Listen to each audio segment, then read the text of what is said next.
Hello, we are back with Chapter 4 of The Great Gatsby by F. Scott Fitzgerald.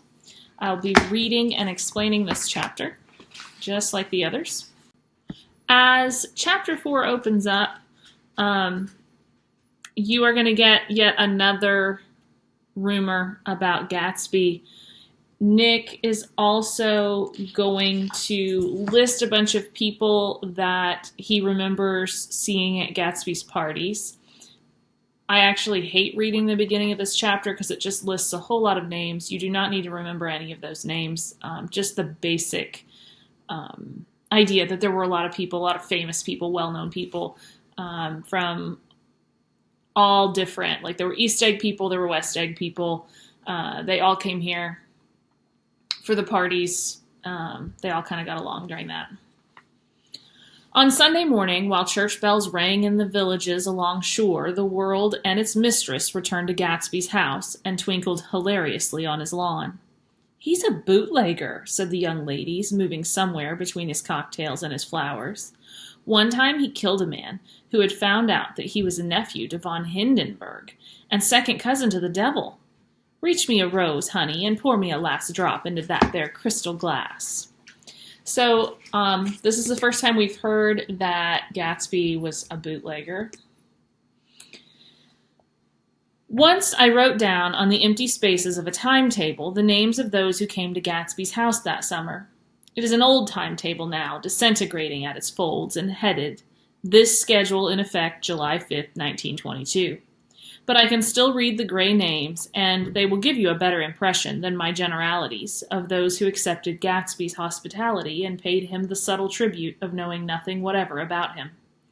From East Egg, then, came the Chester Beckers and the Leaches, and a man named Bunsen, whom I knew at Yale, and Dr. Webster Sibbett, who was drowned last summer up in Maine, and the Hornbeams, and the Willie Voltaires, and a whole clan named Blackbuck, who always gathered in a corner and flipped up their noses like goats at whosoever came near, and the Ismays and the Christies, or rather Hubert Auerbach and Mr. Christie's wife, and Edgar Beaver, whose hair they say turned cotton white one winter afternoon for no good reason at all. Clarence Endive was from East Egg, as I remember.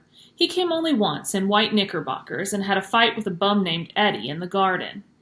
From farther out on the island came the Cheadles and the O.R.P. Schraders and the Stonewall Jackson Abrams of Georgia, and the Fishguards and the Ripley Snells. Snell was there 3 days before he went to the penitentiary, so drunk out on the gravel drive that Mrs. Ulysses Sweat's automobile ran over his right hand. The Danceys came too, and S.B. Whitebait, who was well over 60, and Morris A. Flink, and the Hammerheads, and Beluga, the tobacco importer, and Beluga's girls. From West Egg came the Poles and the Mulreadys, and Cecil Roebuck, and Cecil Schoen and Gulick, the state senator, and Newton Orchid, who controlled films par excellence, and Eckhost, and Clyde Cohen, and Don S. Schwartz, the son, and Arthur McCarty, all connected with the movies in one way or another, and the Catlips, and the Bembergs, and G. Earl Muldoon, brother of that Muldoon who afterwards strangled his wife. De Fontano, the promoter, came there, and Ed LaGrosse, and James B. Rotgut Ferret, and the Dionnes, and Ernest Lilly. They came to gamble, and when Ferret wandered into the garden, it meant he was cleaned out, and Associated Traction would have to fluctuate profitably the next day. A man named Klipspringer was there so often and so long that he became known as the Boarder. Now, Klipspringer is a character that will come up again, so you would want to remember his name. Klipspringer is known as the Boarder, which means he just showed up and stayed. I doubt if he had any other home. Of theatrical people, there were Gus Ways and Horace O'Donovan, and Lester Meyer, and George Duckweed, and Francis Bull.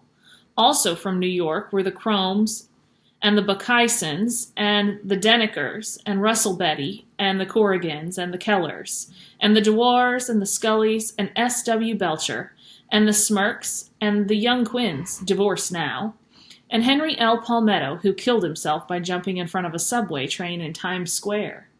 Benny McClanahan arrived always with 4 girls. They were never quite the same ones in physical person, but they were so identical one with another that it inevitably seemed they had been there before. I've forgotten their names. Jacqueline, I think, or else Consuela, or Gloria, or Judy, or June, and their last names were either the melodious names of flowers and months or the sterner ones of the great American capitalists whose cousins, if pressed, they would confess themselves to be.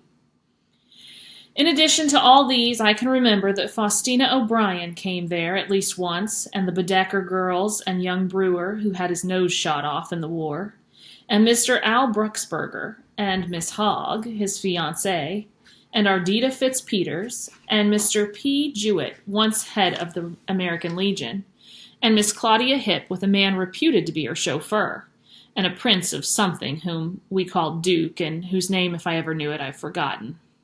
All these people came to Gatsby's house in the summer. All right, so again, it's a pretty long list. What I want you to realize is just that the very wealthy, powerful people came to the parties from all over the place, and they all partied together. At 9 o'clock one morning, late in July, Gatsby's gorgeous car lurched up the rocky drive to my door and gave out a burst of melody from its three-noted horn. It was the first time he had called on me, though I had gone to 2 of his parties, mounted in his hydroplane, and at his urgent invitation had made frequent use of his beach. "Good morning, old sport. You're having lunch with me today, and I thought we'd ride up together."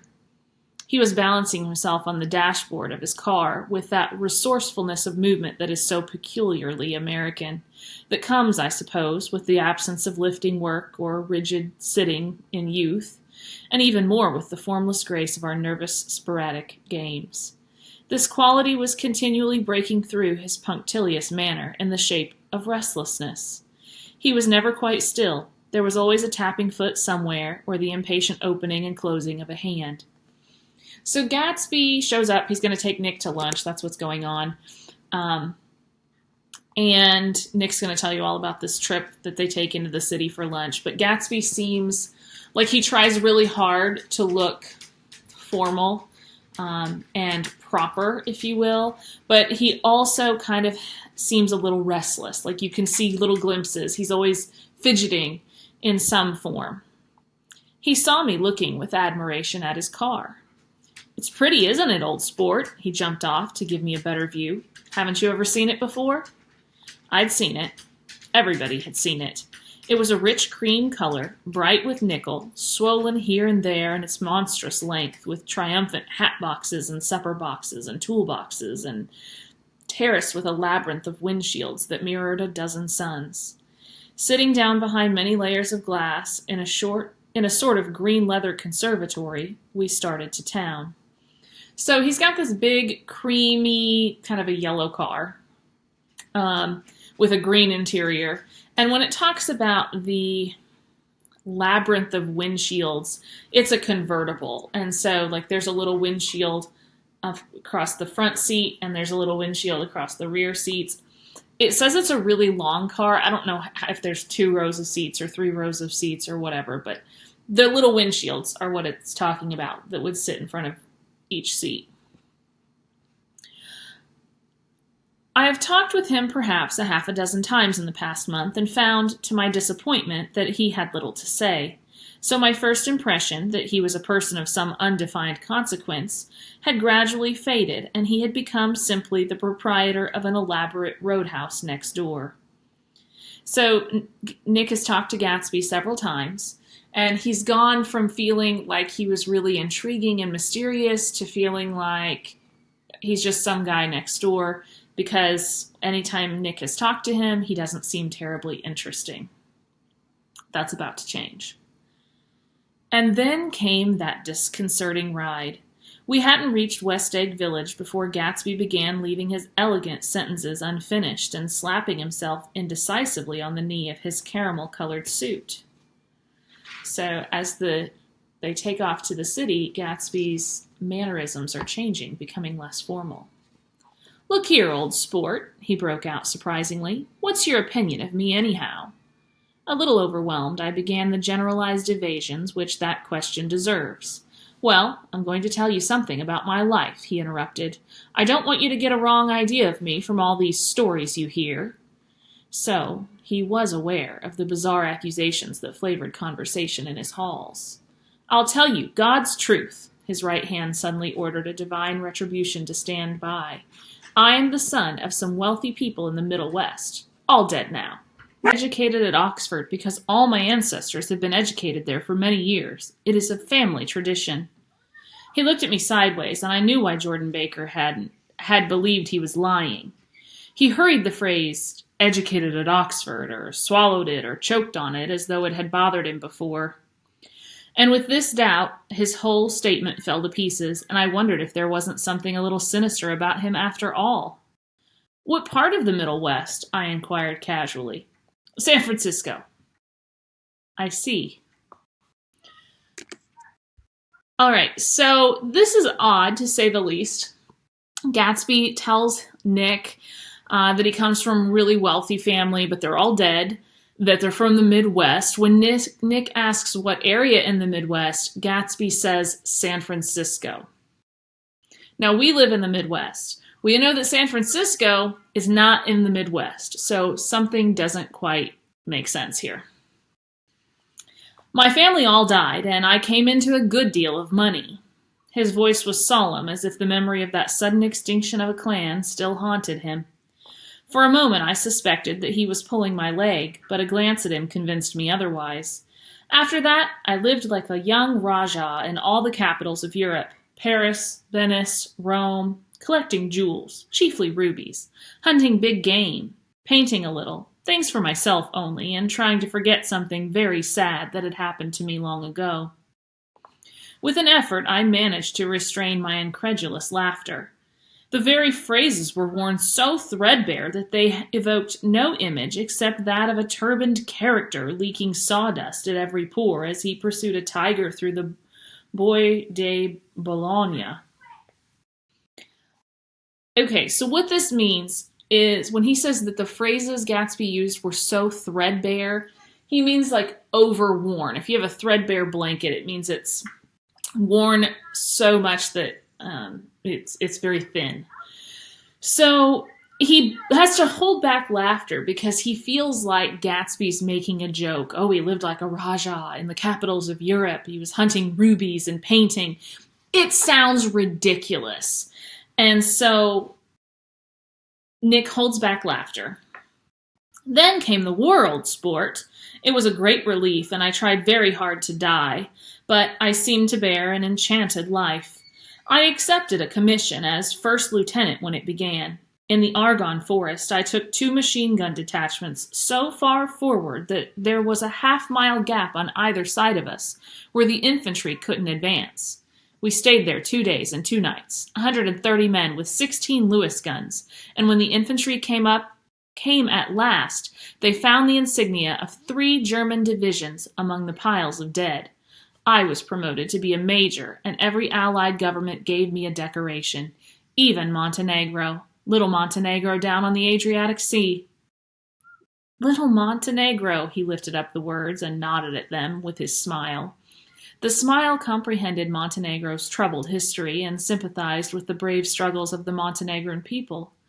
It appreciated fully the chain of national circumstances which had elicited this tribute from Montenegro's warm little heart. My incredulity was submerged in fascination now. It was like skimming hastily through a dozen magazines. He reached in his pocket, and a piece of metal slung on a ribbon fell into my palm. So not only did he hunt rubies like a Rajah, he claims that he was this amazing war hero, that he managed to lead these men in a battle that is a little unbelievable, pretty remarkable at least. But now he has dropped in Nick's hand a medal, a war medal. That's the one from Montenegro. To my astonishment, the thing had an authentic look. Ordine di Danilo, ran the circular legend. Montenegro, Nicholas Rex. Turn it.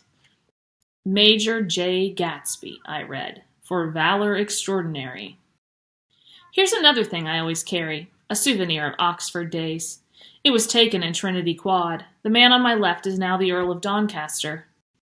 It was a photograph of half a dozen young men in blazers, loafing in an archway through which were visible a host of spires. There was Gatsby, looking a little, not much, younger, with a cricket bat in his hand. Then it was all true. I saw the skins of tigers flaming in his palace on the Grand Canal. I saw him opening a chest of rubies to ease, with their crimson-lighted depths, the gnawings of his broken heart.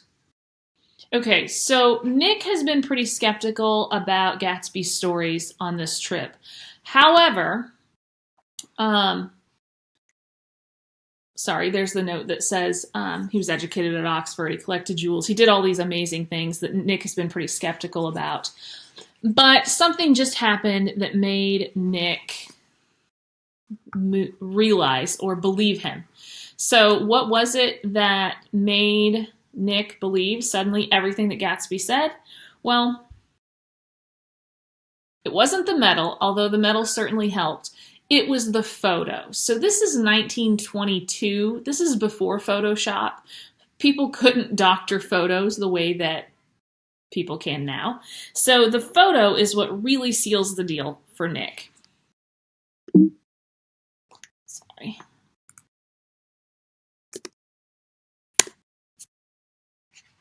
Okay, so there's the mention of the medal and the picture. I'm going to make a big request of you today, he said, pocketing his souvenirs with satisfaction, so I thought you ought to know something about me. I didn't want you to think I was just some nobody. You see, I usually find myself among strangers because I drift here and there trying to forget the sad thing that happened to me. He hesitated. You'll hear about it this afternoon. At lunch? No, this afternoon. I happen to find out that you're taking Miss Baker to tea. Do you mean you're in love with Miss Baker? No, old sport, I'm not. But Miss Baker has kindly consented to speak to you about this matter. I hadn't the faintest idea what this matter was, but I was more annoyed than interested. I hadn't asked Jordan to tea in order to discuss Mr. J. Gatsby. I was sure the request would be something utterly fantastic, and for a moment I was sorry I'd ever set foot upon his overpopulated lawn. Okay, so Gatsby just told Nick that he's going to ask a favor of him, and he says something about this sad thing that happened to him, and he explains to Nick that Miss Baker, Jordan, is going to talk to him about it this afternoon when Nick takes her to tea. Nick's annoyed because he invited her out like for a date, and now he's going to talk about Gatsby. So Nick's annoyed. It's like Gatsby kind of crashed their date. He wouldn't say another word. His correctness grew on him as we neared the city. We passed Port Roosevelt, where there was a glimpse of red-belted ocean-going ships, and sped along a cobbled slum lined with the dark, undeserted saloons of the faded gilt 1900s. Then the Valley of Ashes opened out on both sides of us, and I had a glimpse of Mrs. Wilson straining at the garage pump with panting vitality as we went by. With fenders spread like wings, we scattered light through half Astoria. Only half, for as we twisted among the pillars of the elevated, I heard the familiar jug-jug spat of a motorcycle, and a frantic policeman rode alongside. All right, old sport, called Gatsby. We slowed down, taking a white card from his wallet. He waved it before the man's eyes. Right you are, agreed the policeman, tipping his cap. Know you next time, Mr. Gatsby. Excuse me. Okay, so this has always been a little bit confusing to students. So they're going along. A motorcycle cop, tries to pull Gatsby over. He pulls to the side or whatever, but he pulls out a card. He flashes this white card. We don't know exactly what the card is. He's going to tell you here in a second. It's a Christmas card. But he flashes a white card at the cop, and the cop actually apologizes for trying to pull him over for speeding. What was that? I inquired. The picture at Oxford? Well, I was able to do the commissioner a favor once, and he sends me a Christmas card every year. Over the great bridge, with the sunlight through the girders making a constant flicker upon the moving cars, with the city rising up across the river in white heaps and sugar lumps all built with a wish out of non-olfactory money, The city seen from the Queensboro Bridge is always the city seen for the first time, in its first wild promise of all the mystery and the beauty in the world. A dead man passed us in a hearse, heaped with blooms, followed by 2 carriages with drawn blinds, and by more cheerful carriages for friends. So there's a funeral going through. The friends looked out at us with the tragic eyes and short upper lips of southeastern Europe, and I was glad that the sight of Gatsby's splendid car was included in their somber holiday. As we crossed Blackwell's Island, a limousine passed us, driven by a white chauffeur in which sat 3 modish Negroes, 2 bucks and a girl. I laughed aloud as the yolks of their eyeballs rolled toward us in haughty rivalry. Anything can happen now that we've slid over this bridge, I thought. Anything at all.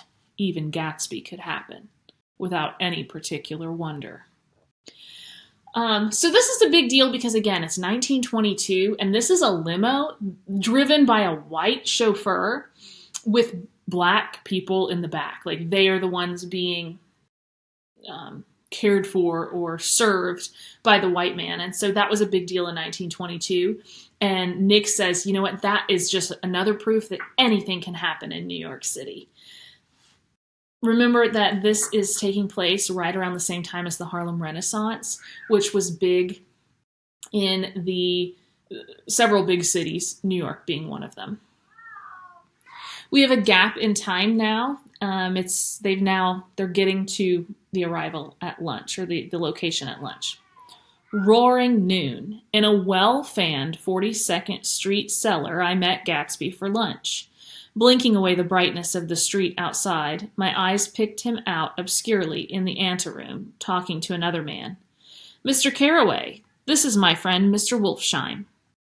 A small, flat-nosed Jew raised his large head and regarded me with 2 fine growths of hair which luxuriated in either nostril.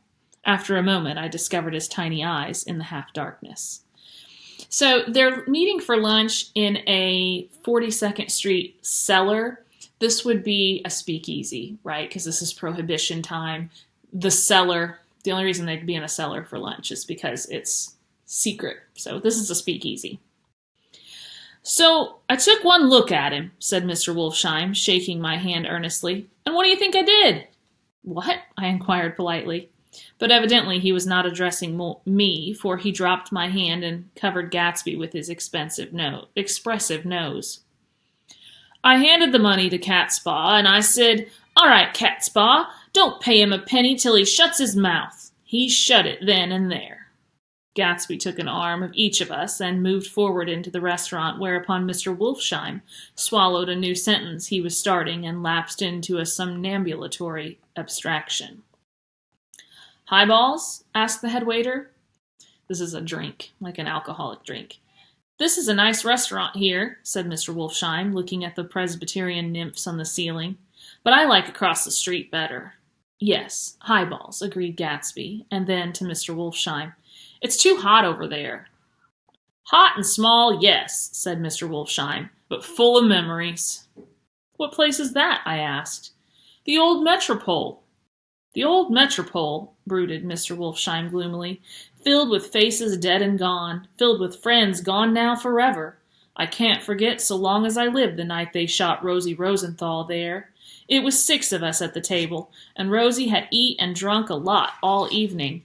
When it was almost morning, the waiter came up to him with a funny look and says somebody wants to speak to him outside.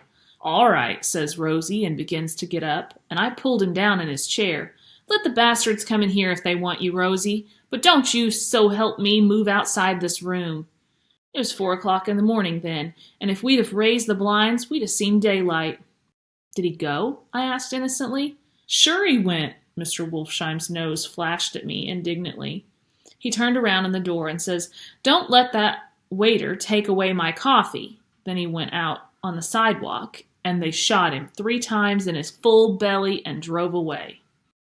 4 of them were electrocuted, I said, remembering. 5 with Becker. His nostrils turned to me in an interested way. "I understand you're looking for a business connection." The juxtaposition of these 2 remarks was startling. Gatsby answered for me. "Oh, no," he exclaimed. "This isn't the man." "No?" Mr. Wolfsheim seemed disappointed. "This is just a friend. I told you we'd talk about that some other time." "I beg your pardon," said Mr. Wolfsheim. "I had a wrong man." Okay, so the story he told about Rosie Rosenthal, there are a lot of characters in this book. It is fiction, but they are based on some historical events. Wolfsheim's character himself is based on a historical person that I won't go too much into just yet. And the story with Rosie Rosenthal was also something that really happened, that Fitzgerald is kind of using in his story here. All right. A succulent hash arrived, and Mr. Wolfsheim, forgetting the more sentimental atmosphere of the old metropole, began to eat with ferocious delicacy. His eyes, meanwhile, roved very slowly all around the room. He completed the arc by turning to inspect the people directly behind. I think that, except for my presence, he would have taken one short glance beneath our own table. "Look here, old sport," said Gatsby, leaning toward me. "I'm afraid I made you a little angry this morning in the car." There was the smile again, but this time I held out against it. "I don't like mysteries," I answered, "and I don't understand why you won't come out frankly and tell me what you want. Why has it all got to come through Miss Baker?" "Oh, it's nothing underhand," he assured me. "Miss Baker's a great sportswoman, you know, and she'd never do anything that wasn't all right." Okay, now this is kind of funny because we know some things about Jordan's characterization, so for him to imply that she wouldn't do anything wrong, we know that's not true. Suddenly he looked at his watch, jumped up, and hurried from the room, leaving me with Mr. Wolfsheim at the table.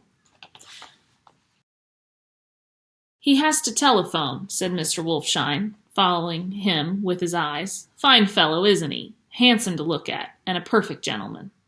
"Well, yes." "He's an Oxford man." "Oh?"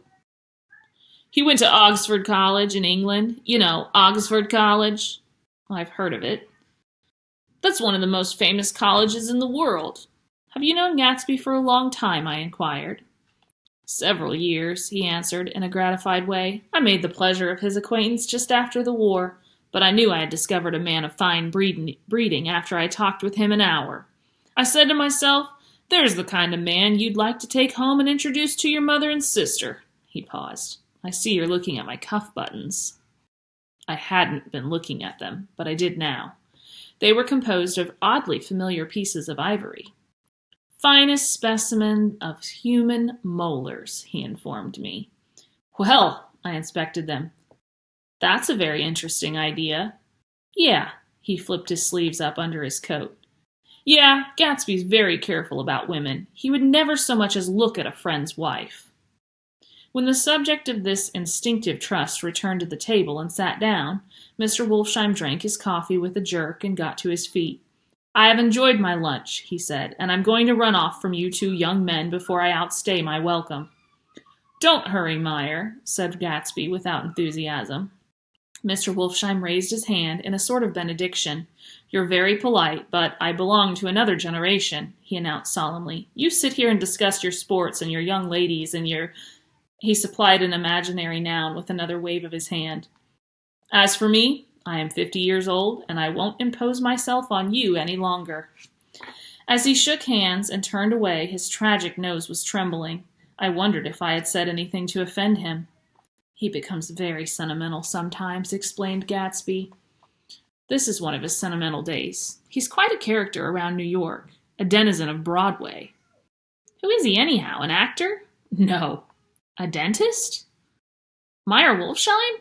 "No, he's a gambler." Gatsby hesitated, then added coolly, "He's the man who fixed the World Series back in 1919. "Fixed the World Series?" I repeated.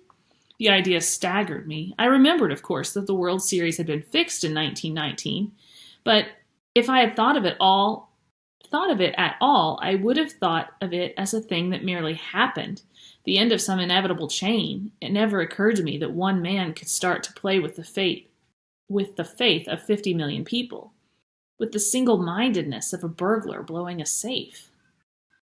"How did he happen to do that?" I asked after a minute. "He just saw the opportunity." "Why isn't he in jail?" "They can't get him, old sport. He's a smart man. I insisted on paying the check. As the waiter brought my change, I caught sight of Tom Buchanan across the crowded room.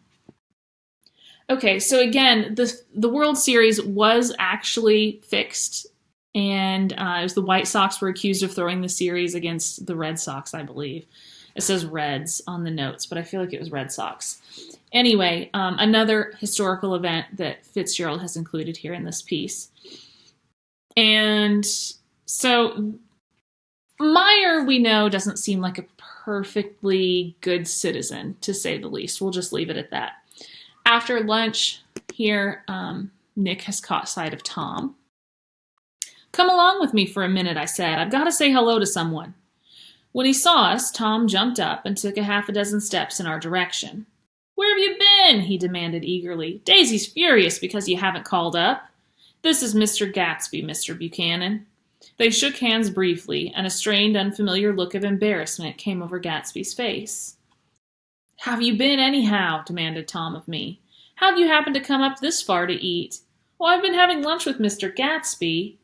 I turned toward Mr. Gatsby, but he was no longer there. All right, we have another gap in time here in the book. And so what you have, this is what Jordan is telling Nick when they have tea. So it says, "One October day in 1917, see Jordan Baker that afternoon sitting up very straight on a straight chair in the tea garden at the Plaza Hotel," said Jordan Baker. So Nick is telling you what Jordan explained, and this is what Gatsby told her. So this is the story she's telling about the sad thing that happened to him. "I was walking along from one place to another, half on the sidewalks and half on the lawns.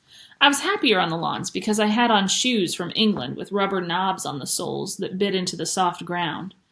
I had on a new plaid skirt, also, that blew a little in the wind, and whenever this happened, the red, white, and blue banners in front of all the houses stretched out stiff and said tut-tut-tut-tut in a disapproving way. The largest of the banners and the largest of the lawns belonged to Daisy Fay's house.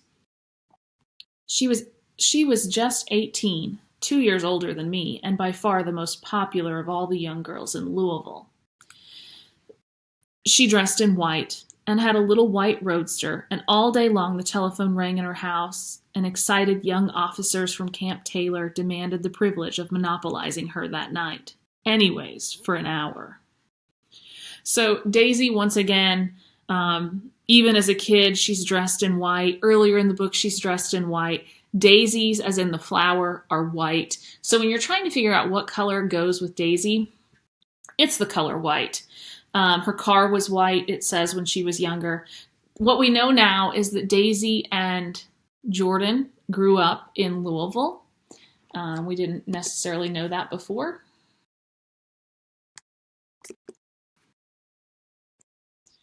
And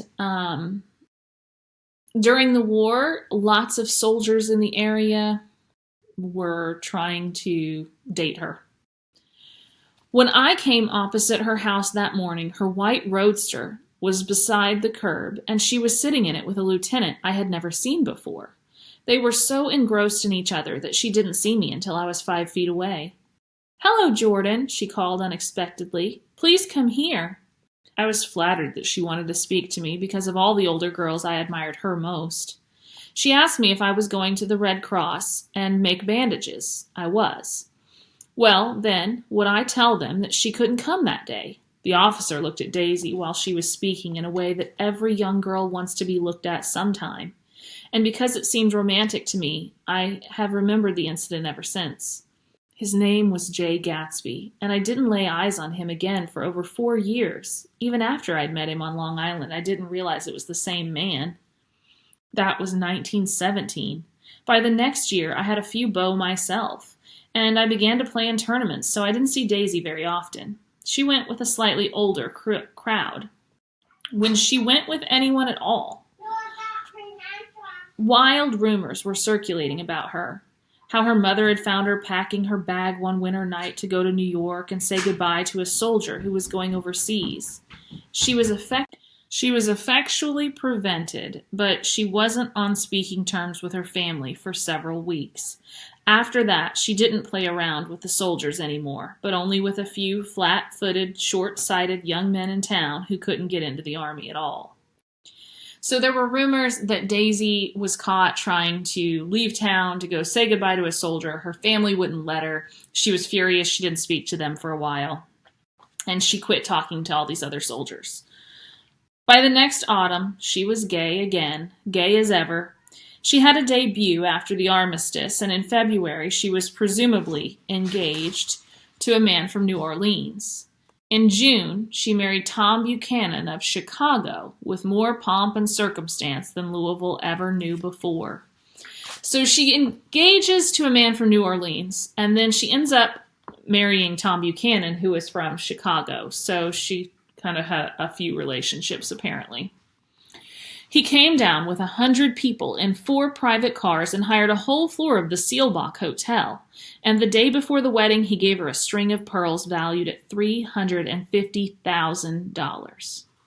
Okay, so I can tell you that the Seelbach Hotel really does exist in Louisville. I've been there. They have a plaque that says something about being in the Great Gatsby with F. Scott Fitzgerald. So this was a real hotel. It's still there. You can visit it. It's right next to 4th Street Live, which is a touristy kind of district. There's restaurants and stuff. I was a bridesmaid. I came into her room half an hour before the bridal dinner and found her lying on her bed as lovely as the June night in her flowered dress and as drunk as a monkey. She had a bottle of Sauterne in one hand and a letter in the other. "Gratulate me," she muttered. "Never had a drink before, but oh, how I do enjoy it." "What's the matter, Daisy?" I was scared, I can tell you. I'd never seen a girl like that before.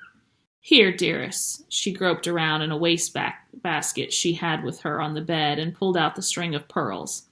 "Take 'em downstairs and give 'em back to whoever they belong to. Tell 'em all Daisy's changed her mind. Say Daisy's changed her mind." She began to cry. She cried and cried. I rushed out and found her mother's maid, and we locked the door and got her into a cold bath. She wouldn't let go of the letter. She took it into the tub with her and squeezed it up into a wet ball and only let me leave it in the soap dish when she saw that it was coming to pieces like snow. But she didn't say another word. We gave her spirits of ammonia and put ice on her forehead and hooked her back into her dress, and a half an hour later, when we walked out of the room, the pearls were around her neck, and the incident was over. Next day at 5 o'clock, she married Tom Buchanan without so much as a shiver and started off on a 3-month trip to the South Seas. The night before the wedding, she got some kind of letter. We assume now that the letter was from Gatsby, although the book doesn't tell us that for certain. She gets drunk. She says she's not going to get married. Her mom, the bridesmaid, Jordan Baker, they sober her up, kind of talk some sense into her, if you will, and she ends up marrying him the next day. They go on a big honeymoon kind of trip, but it wasn't all sunshine and rainbows, we find out pretty quickly. I saw them in Santa Barbara when they came back, and I thought I'd never seen a girl so mad about her husband. If he left the room for a minute, she'd look around uneasily and say, "Where's Tom gone?" and wear the most abstracted expression until she saw him coming in the door. She used to sit on the sand with his head in her lap by the hour, rubbing her fingers over his eyes and looking at him with unfathomable delight. It was touching to see them together. It made you laugh in a hushed, fascinated way. That was in August.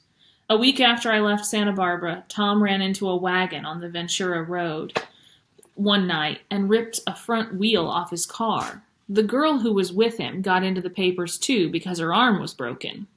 She was one of the chambermaids in the Santa Barbara hotel.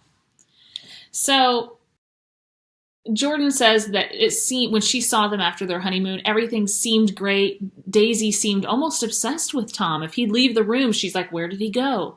What you find out just right after that is that there might have been a reason Daisy was so worried about where Tom was, because Just this very, very short time after their wedding, he was caught with another woman, a maid from the hotel that they had been staying at. So while Daisy appears to be faithful to her husband, even if it's not amazing or she's not having a great time, her husband, obviously, Tom, was not faithful. So Myrtle is not Tom's first affair. The next April, Daisy had her little girl, and they went to France for a year. I saw them one spring in Canis and later in Deauville, and then they came back to Chicago to settle down. Daisy was popular in Chicago, as you know. They moved with a fast crowd, all of them, young and rich and wild, but she came out with an absolutely perfect reputation. Perhaps because she doesn't drink. It's a great advantage not to drink among hard-drinking people. You can hold your tongue, and moreover, you can time any little irregularity of your own so that everybody else is so blind that they don't see or care. Perhaps Daisy never went in for amour at all, and yet there's something in that voice of hers. Okay, so we find out here that Daisy apparently doesn't drink. Kind of interesting. Gatsby doesn't drink. And then there's another mention that there's just something in that voice of hers, which will come up again later. Well, about 6 weeks ago, she heard the name Gatsby for the first time in years. It was when I asked you, do you remember if you knew Gatsby and West Egg? So here we have a time marker. Since that first trip to Tom and Daisy Buchanan's for dinner, that was 6 weeks ago. After you had gone home, she came into my room and woke me up and said, "What Gatsby?" And when I described him, I was half asleep, she said in the strangest voice that it must be the same man she used to know. It wasn't until then that I had connected this Gatsby with the officer in her white car. Okay, so this is the story about how Gatsby and Daisy used to know one another. Now we have another gap. We're back to the current time and what's going on with Nick and Jordan at tea.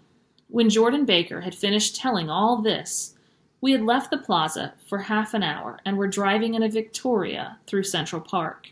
The sun had gone down behind the tall apartments of the movie stars in the West 50s, and the clear voices of little girls, already gathered like crickets on the grass, rose through the hot twilight. "I'm the Sheik of Araby, your love belongs to me. At night when you're asleep, into your tent I'll creep." So this is like what they hear little girls chanting. Maybe it's a jump rope song. I don't know what it is. "It was a strange coincidence," I said. "But it wasn't a coincidence at all." "Why not?" "Gatsby bought that house so that Daisy would be just across the bay." Then it had not been merely the stars to which he had aspired on that June night. He came alive to me, delivered suddenly from the womb of his purposeless splendor. "He wants to know," continued Jordan, "if you'll invite Daisy to your house some afternoon and then let him come over." The modesty of the demand shook me. He had waited 5 years and bought a mansion where he dispensed starlight to casual moths so that he could come over some afternoon to a stranger's garden. Did I have to know all this before he could ask such a little thing? He's afraid. He's waited so long. He thought you might be offended. You see, he's a regular tough underneath it all. Something worried me. Why didn't he ask you to arrange a meeting? "He wants her to see his house," she explained, "and your house is right next door." "Oh." "I think he half expected her to wander into one of his parties some night," went on Jordan, "but she never did. Then he began asking people casually if they knew her, and I was the first one he found.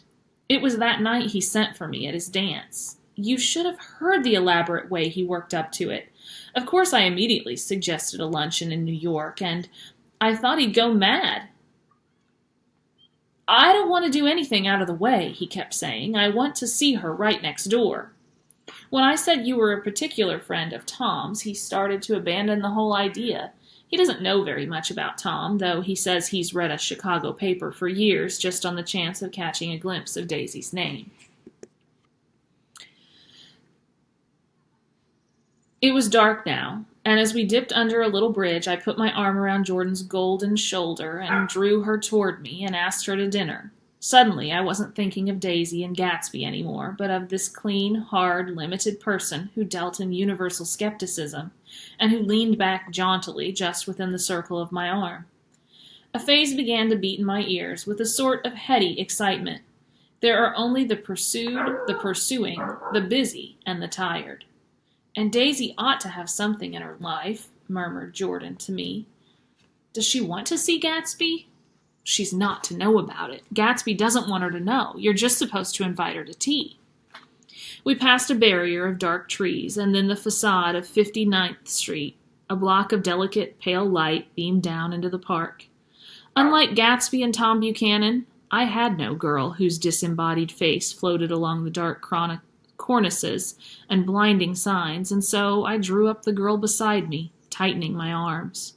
Her wan, scornful mouth smiled, and so I drew her up again, closer this time, to my face. Okay, so we find out that Nick realizes that when he saw Gatsby at the end of chapter 1, when he was reaching out to that green light, it wasn't at random. That green light was right where Daisy and Tom live. Okay, so that was the end of Daisy's dock. I already mentioned that Jordan said that Gatsby wants Nick to invite Daisy over so that he can run into her. Gatsby's nervous to approach Daisy on his own because he's waited so long. He wants Nick to invite Daisy to tea. He just wants to sort of show up as if they've come together by accident, maybe as an act of fate. I don't know. But this is how Gatsby is picturing the reunion, if you will. And that is the end of chapter 4.